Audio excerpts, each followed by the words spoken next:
ও ভাই সাব, সর্বশেষ টেস্ট সিরিজটি বাংলাদেশ জিতেছিল পাকিস্তানের বিপক্ষে পাকিস্তানের মাটিতে।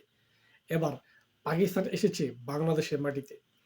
এবারও কি টাইগাররা পারবে পাকিস্তানকে এই টেস্ট সিরিজটা হারাতে, নাকি পাকিস্তান বাংলাদেশকে তাদের প্রতিশোধ দিবে?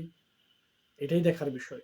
ও ভাই সাব, বিরাট কোহলি আজকে ব্যর্থ হয়েছেন। ১৬ রানে প্রিন্স ইয়াদবের বলে বোল্ড হয়ে তিনি চলে গিয়েছেন।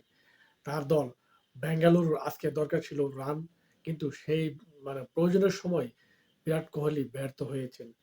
তবে তিনি ব্যর্থ হওয়াতে তার দলও এখন বিপদে রয়েছেন, কারণ তার দল এখন বড় রান চেস করতে হবে, অন্যথায় তারা হেরে যাবে ম্যাচটি।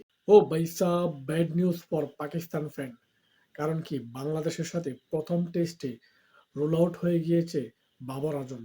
ইনজুরির কারণে প্রথম টেস্ট ম্যাচটি তিনি মিস করবেন। অবশ্যই পাকিস্তান তাকে মিস করবে, কারণ তিনি পাকিস্তানের বর্তমানে সেরা ব্যাটার।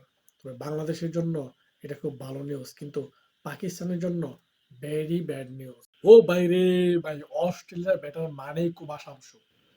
কুবা শামসু গতকালকে কোপার কর্নেলি সেঞ্চুরি করেছে, এবং আজকে মিচেল মার্শ।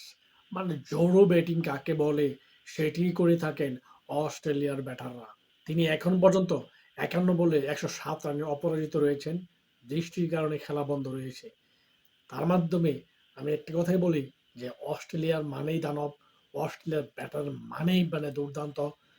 তারা টি-টোয়েন্টি ব্যাটিং কাকে বলে সেটিই তারা করে থাকেন। মিচেল মার্শও আজকে সেই ধরনের একটি ইনিংস খেলেছেন।